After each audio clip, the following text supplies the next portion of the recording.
호주까지 넘어오면 유럽에서 넘어오면 어떻게 이동하고 해서 애들 컨디션만 잘하면 호주만 잡으면 우리가 2위로 갈 수 있다. Yes, Alhamdulillah. Mantap! Tepat malam ini, Shin Tae-yong tiba di Jakarta, siap lanjutkan perjuangan Timnas Indonesia di ronde 4.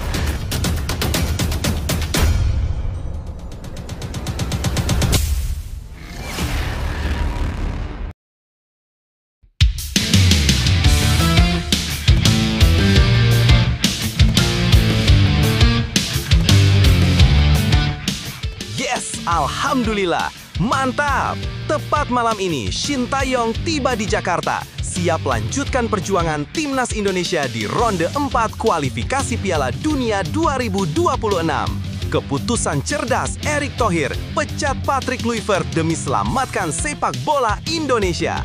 Mari kita bahas, teman-teman. Tapi, Mimin minta tolong tonton video ini sampai selesai agar tidak ada kesalahpahaman yang terjadi. Dan tak bosan-bosan juga, tolong like dan share video ini ke media sosial kalian agar semua orang tahu apa yang sedang terjadi.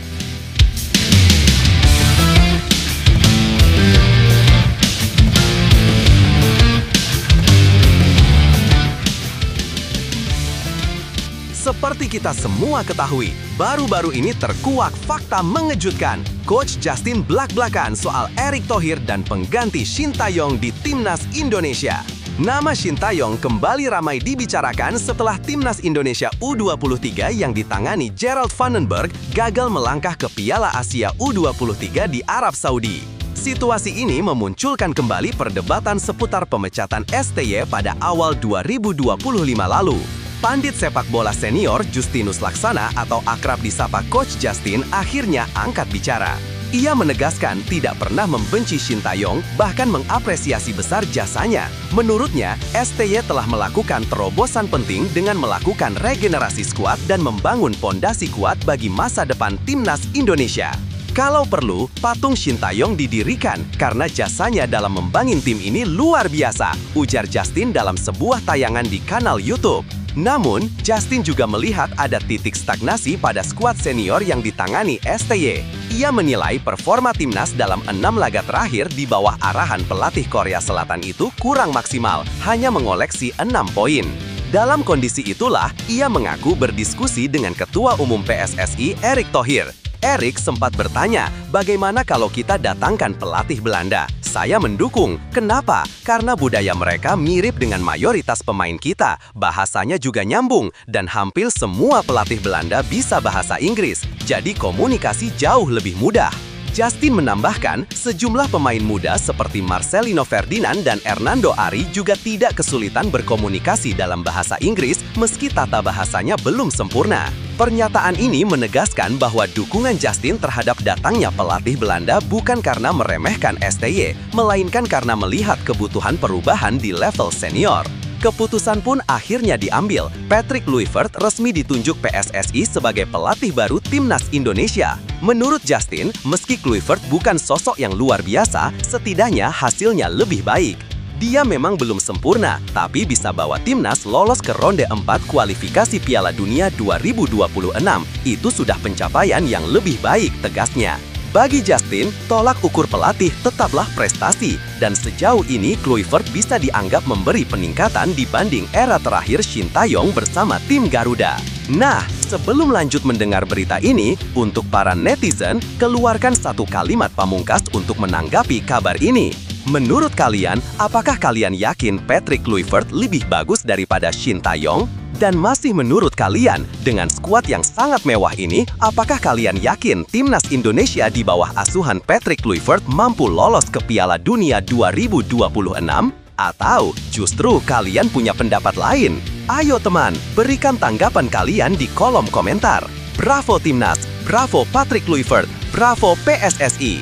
Ayo Garuda, buktikan bahwa level kita sudah dunia.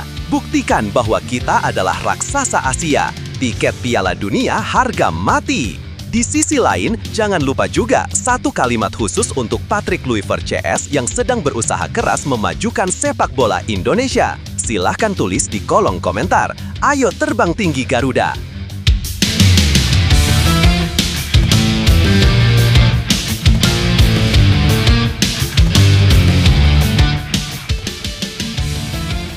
Mari kita lanjut teman-teman. Situasi ini menunjukkan betapa kompleksnya dinamika sepak bola Indonesia, terutama ketika menyangkut posisi pelatih timnas nasional. Di satu sisi, Shin Tae-yong jelas meninggalkan warisan besar berupa regenerasi pemain dan pondasi kuat bagi masa depan. Hal ini membuat banyak supporter merasa pemecatannya terlalu cepat dan emosional. Namun di sisi lain, tuntutan prestasi di level senior tidak bisa diabaikan. Ketika hasil tidak sesuai harapan, wajar jika federasi mencari jalan baru. Lebih lanjut, kehadiran Patrick Kluivert memang belum terbukti sepenuhnya, tapi setidaknya ada sinyal positif berupa pencapaian lolos ke ronde 4 kualifikasi Piala Dunia. Perbedaan budaya, bahasa, dan gaya kepelatihan juga menjadi pertimbangan penting yang tampaknya cukup dipikirkan matang oleh Erick Thohir bersama PSSI. Yang menarik, sikap Coach Justin memperlihatkan keseimbangan. Ia tetap menghargai kontribusi Shin Tae-yong, namun juga realistis bahwa perubahan perlu dilakukan demi perkembangan tim.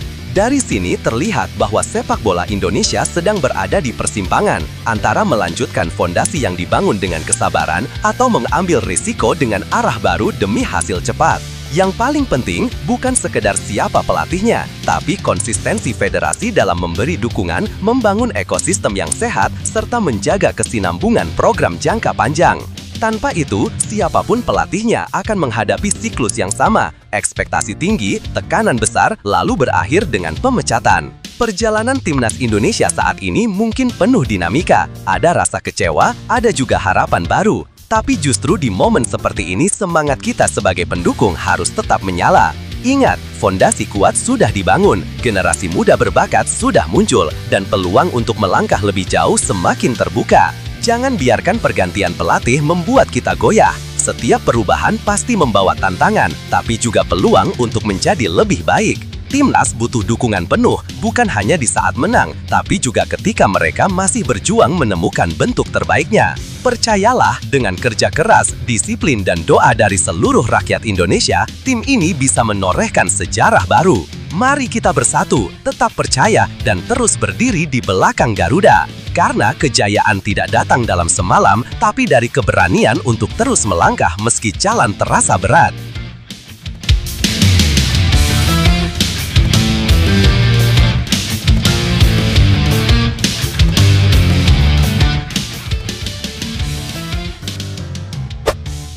Rapor Patrick Kluivert bersama timnas Indonesia menjelang laga kontra Arab Saudi dan Irak.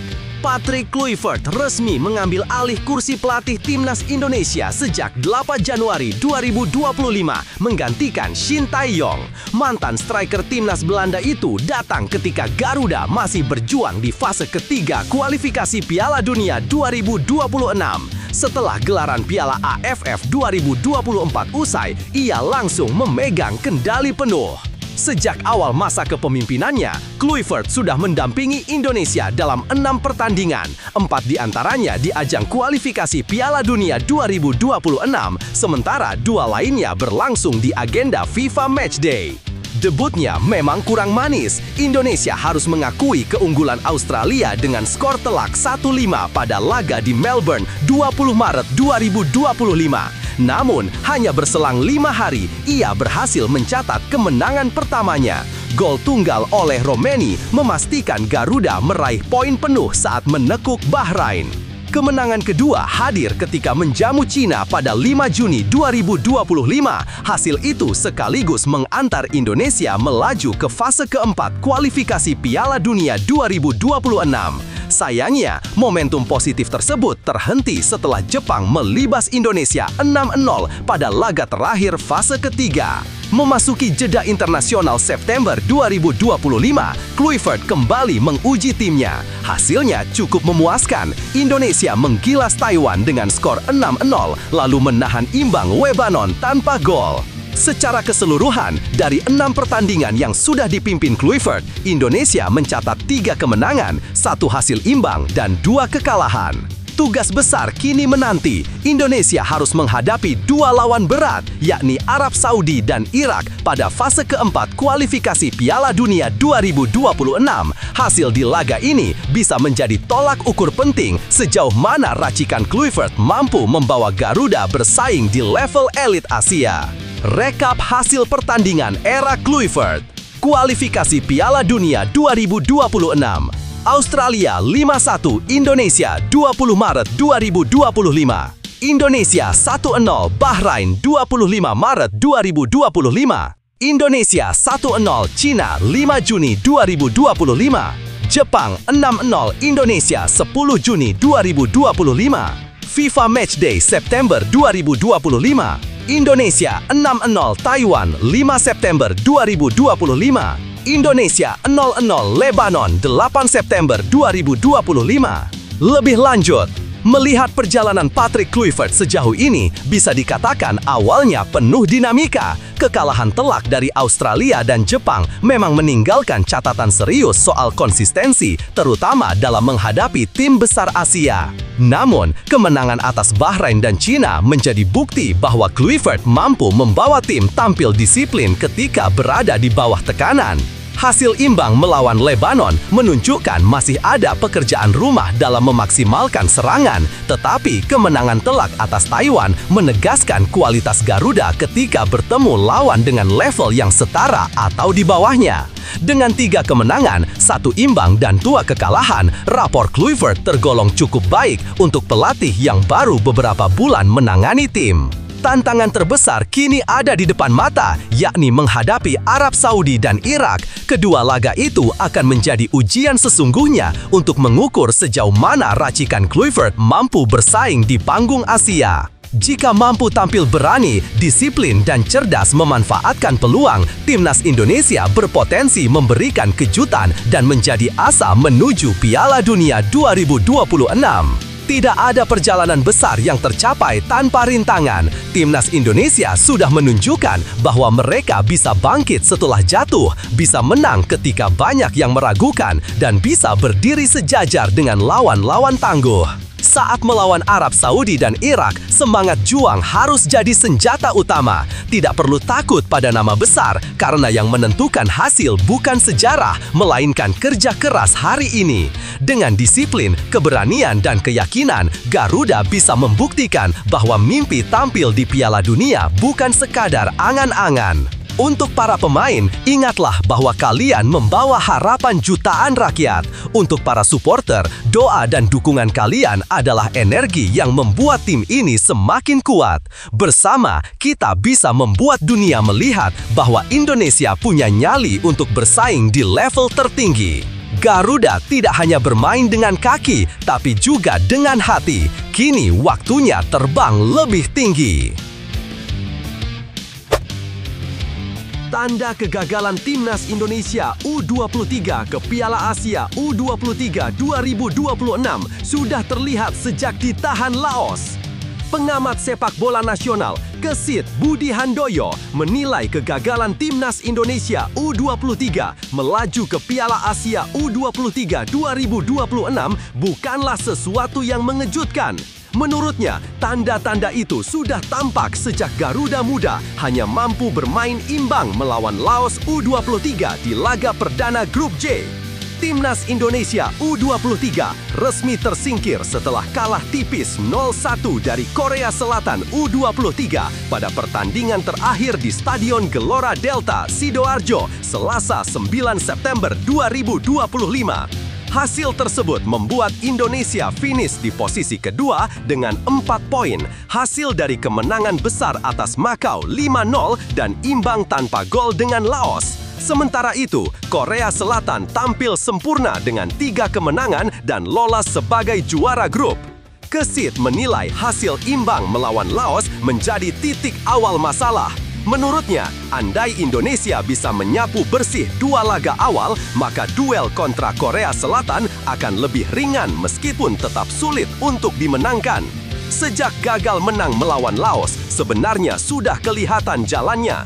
Karena pada akhirnya, Indonesia harus bertemu Korea Selatan di laga terakhir, sementara mereka adalah kandidat terkuat grup, kata Kesit. Ia menegaskan, kemenangan atas Makau tidak bisa dijadikan tolak ukur. Justru seharusnya Indonesia mampu memastikan 3 poin dari Laos dan Makau lebih dulu, sehingga laga penentuan melawan Korea Selatan bisa dijalani dengan kondisi lebih baik. Lawan Laos dan Macau itu bukan lawan yang istimewa. Harusnya bisa dimenangkan semua. Kalau itu terjadi, situasinya akan berbeda meskipun tetap sulit menumbangkan Korea Selatan, tambahnya. Dengan hasil ini, Indonesia menjadi satu-satunya semifinalis Piala Asia U24 yang gagal melangkah ke edisi 2026.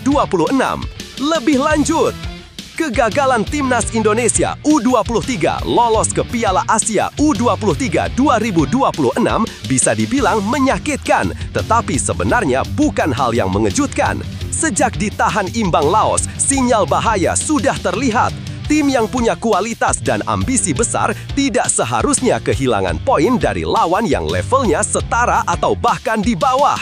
Masalah utama terlihat jelas, konsistensi dan mental di laga-laga krusial. Mengalahkan Macau dengan skor besar memang bagus untuk kepercayaan diri, tapi kemenangan itu tidak cukup jika gagal tampil tajam di pertandingan penting lainnya. Ketika akhirnya harus menghadapi Korea Selatan, beban sudah terlalu berat karena lawan itu jauh lebih kuat, berpengalaman, dan disiplin. Kegagalan ini harus menjadi bahan evaluasi menyeluruh. Indonesia pernah mencapai semifinal Piala Asia U24, tapi kini malah tersingkir lebih awal. Artinya, ada penurunan yang nyata, baik dari segi persiapan, strategi, maupun mental bertanding. Tim ini perlu belajar bahwa lolos ke turnamen besar tidak bisa hanya mengandalkan 1-2 hasil bagus, melainkan harus konsisten sejak awal. Kegagalan memang pahit, tapi justru disitulah ruang untuk tumbuh semakin besar. Timnas Indonesia U23 harus melihat ini bukan sebagai akhir, melainkan sebagai awal untuk belajar lebih dalam tentang konsistensi, mental juara, dan arti dari kerja keras tanpa henti. Sejarah membuktikan banyak tim besar pernah terpuruk sebelum akhirnya bangkit menjadi kuat. Garuda Muda pun bisa melakukan hal yang sama. Yang terpenting adalah jangan terjebak dalam rasa kecewa, tetapi jadikan pengalaman ini bahan bakar untuk tampil lebih matang di masa depan. Percayalah, satu kegagalan tidak akan pernah bisa menghapus potensi dan mimpi besar. Selama masih ada semangat, dukungan, dan tekad untuk terus berjuang, pintu kesuksesan akan selalu terbuka. Saat jatuh, berdirilah lebih tegak, karena Garuda sejati tidak pernah menyerah. Calvin Verdonk bangga bisa bela Timnas Indonesia, ungkap peran Shin Tae-yong. Calvin Verdonk akhirnya resmi diperkenalkan sebagai pemain anyar Lille OSC pada Jumat 12 September 2025. Bek berusia 28 tahun itu kini menatap babak baru dalam karirnya setelah meninggalkan NEC Nijmegen, sekaligus mencatat sejarah sebagai pemain pertama Indonesia yang berlaga di Liga 1 Prancis. Nama Verdon memang tengah naik daun, bukan hanya karena kepindahannya ke Lille, tetapi juga perannya yang penting bersama Timnas Indonesia.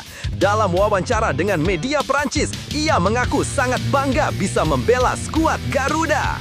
Ibu saya lahir di Belanda, ayah saya dari Indonesia. Saya punya pilihan untuk memperkuat Belanda atau Indonesia, dan saya memilih Indonesia, ucap Verdonk dalam kanal YouTube resmi Lille. Keputusan itu tak lepas dari campur tangan mantan pelatih Shin Tae-yong. Menurutnya, pelatih asal Korea Selatan itu datang langsung untuk membujuknya. Saat itu, Shin Tae-yong mendatangi saya, meminta saya bermain untuk Indonesia. Saya langsung merasa tertarik dan akhirnya menerima tawaran itu, tambahnya. Kini, Verdonk menjadi bagian penting dari skuad Garuda yang tengah membidik tiket ke Piala Dunia 2026. Ia menilai sepak bola Indonesia berkembang pesat dan punya semangat besar untuk bersaing di level tertinggi. Saya melihat perkembangan sepak bola di Indonesia sangat positif. Kami bermain untuk sesuatu yang besar dan target kami jelas, tampil di Piala Dunia, tegasnya. Indonesia akan menghadapi putaran keempat kualifikasi Piala Dunia pada Oktober mendatang dengan lawan tangguh seperti Arab Saudi dan Irak. Meski begitu, Verdonk optimistis Timnas Indonesia mampu memberi kejutan.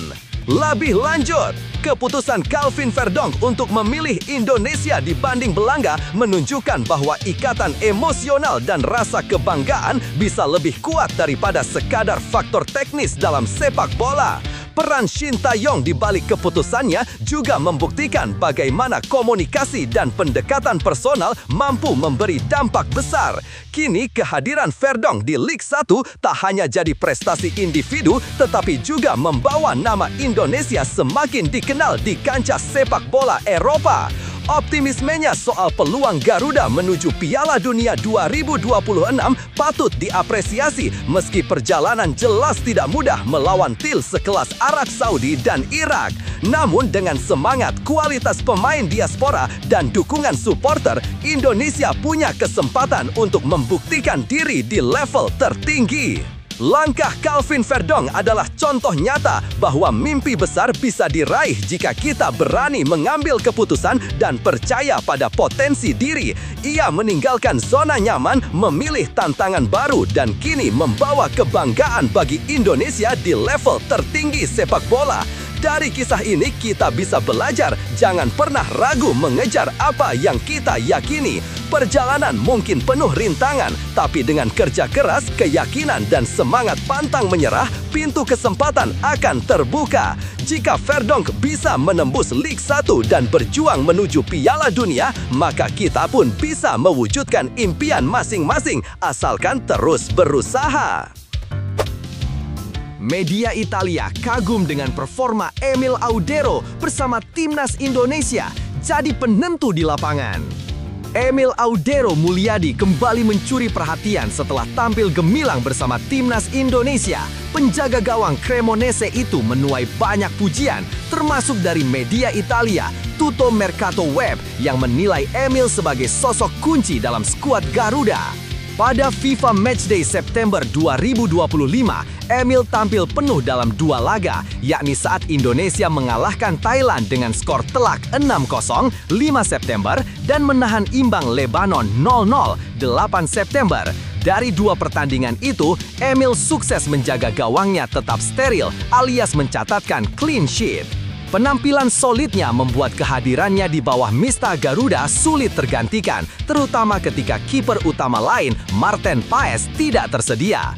Patrick Kluivert selaku pelatih timnas Indonesia menunjukkan kepercayaan penuh dengan menurunkannya secara konsisten. Laga kontra Thailand dan Lebanon menjadi bukti ketangguhan Emil. Tutto Mercato Web bahkan menuliskan bahwa Emil berperan besar dalam menjaga keseimbangan permainan Indonesia. Mereka menyoroti kontribusinya yang membuat Indonesia tak terkalahkan sepanjang agenda FIFA Matchday September 2025. Kiper Indonesia Emil Audero memainkan peran vital dengan menjaga clean sheet di kedua pertandingan, tulis media tersebut. Tak hanya bersinar bersama timnas Indonesia, Emil juga tampil impresif di level klub. Bersama Cremonese, kiper berusia 28 tahun itu sudah menunjukkan kualitasnya dalam 2 penampilan musim ini. Salah satu laga terbaiknya adalah saat Cremonese berhasil mengalahkan raksasa Serie A AC Milan dengan skor 2-1. Kemenangan tersebut semakin memperkuat reputasi Emil sebagai penjaga gawang berkelas yang bisa diandalkan. Kini, ia tengah bersiap menghadapi laga berikutnya melawan Hellas Verona pada 15 September 2025. Lebih lanjut, penampilan Emil Audero bersama timnas Indonesia benar-benar memberikan dampak besar, baik dari sisi teknis maupun mental tim. Kehadirannya di bawah mistar gawang membawa rasa aman bagi lini pertahanan sehingga para pemain lain bisa lebih leluasa bermain menyerang tanpa khawatir kebobolan. Tidak heran jika media Italia ikut menyoroti kiprahnya karena kualitas Emil memang selevel Eropa dan kini manfaatnya dirasakan langsung oleh Garuda. Fakta bahwa Emil mampu tampil konsisten baik di level klub bersama Cremonese maupun bersama timnas Indonesia menunjukkan bahwa Indonesia memiliki penjaga gawang kelas dunia yang bisa diandalkan dalam momen-momen penting. Situasi ini sekaligus jadi bukti nyata bahwa naturalisasi pemain berkualitas memang bisa mengangkat level permainan tim nasional. Yang paling penting, kehadiran Emil sebaiknya menjadi motivasi bagi para pemain lokal, khususnya kiper muda, untuk terus berlatih dan meningkatkan kemampuan. Persaingan sehat di posisi penjaga gawang akan membuat Indonesia semakin kuat ke depannya. Timnas Indonesia sedang berada di jalur yang tepat dengan hadirnya pemain-pemain hebat seperti Emil Audero. Penampilan gemilangnya adalah bukti bahwa kerja keras, disiplin, dan keyakinan mampu membawa hasil yang luar biasa. Garuda bukan lagi sekedar penggembira, tapi mulai diperhitungkan di level internasional. Jadikan momen ini sebagai suntikan semangat. Setiap pertandingan adalah kesempatan untuk membuktikan bahwa Indonesia bisa bersaing dengan siapa saja. Selama ada tekad kuat, rasa percaya diri, dan kebersamaan, tidak ada yang mustahil. Bagi para pemain, ingatlah bahwa kalian tidak hanya bermain untuk diri sendiri, tetapi juga untuk jutaan rakyat Indonesia yang selalu mendukung di belakang. Dan bagi para supporter, teruslah memberi doa dan dukungan karena energi kalian adalah bahan bakar semangat para pemain di lapangan. Garuda sudah mengepakkan sayapnya, sekarang saatnya terbang lebih tinggi menuju mimpi besar. Jay Itzes fokus hadapi tantangan lawan Arab Saudi dan Irak.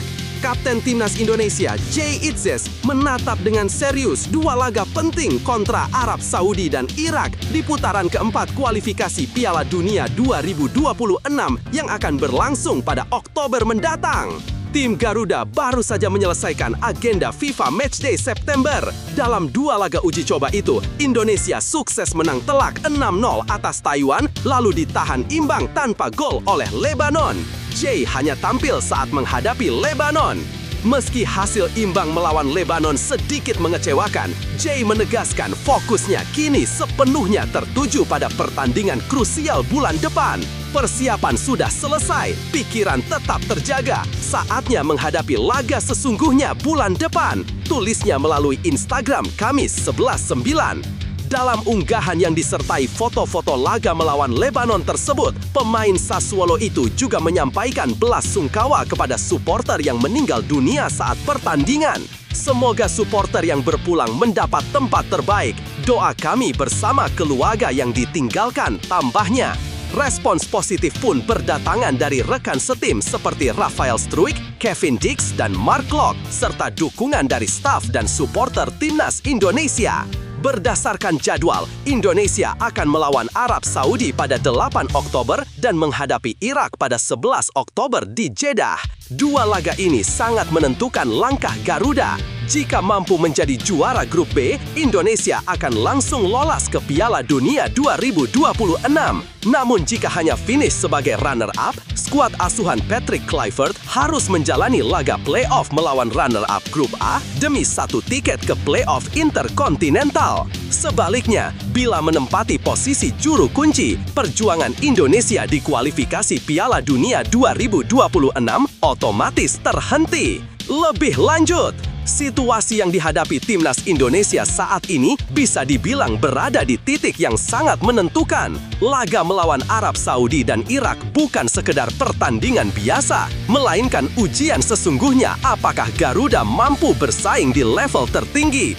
Jay Itzes sebagai kapten menunjukkan sikap yang tepat, tidak larut dalam hasil uji coba, melainkan segera mengalihkan fokus pada misi utama di kualifikasi. Ada dua sisi yang perlu dicermati. Pertama, kekuatan lawan jelas berada di atas kertas lebih unggul, baik dari pengalaman maupun kualitas individu. Namun, sepak bola bukan hanya soal nama besar, melainkan strategi, mental, dan keberanian di lapangan. Kedua, Indonesia sudah menunjukkan perkembangan signifikan dengan hadirnya pemain-pemain yang berkarir di Eropa. Ini menjadi modal berharga untuk melawan tim besar.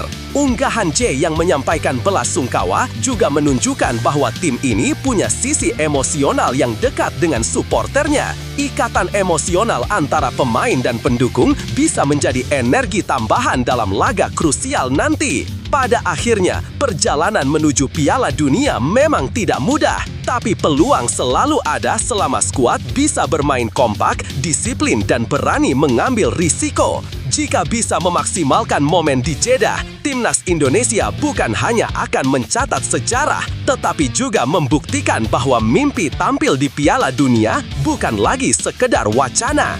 Jangan pernah meremehkan kekuatan mimpi dan kerja keras. Timnas Indonesia kini berada di jalur yang bisa membuka pintu sejarah besar. Lawan memang tangguh, tapi setiap pertandingan dimulai dari angka 0 dan peluang selalu terbuka bagi mereka yang berani. Untuk para pemain, tetaplah percaya pada kemampuan diri dan rekan setim. Tunjukkan bahwa Garuda bisa terbang tinggi dengan keberanian, disiplin, dan semangat pantang menyerah. Untuk para supporter, dukungan kalian adalah bahan bakar utama yang membuat tim ini terus melangkah. Ingat, sejarah selalu tercipta dari mereka yang berani melawan keraguan.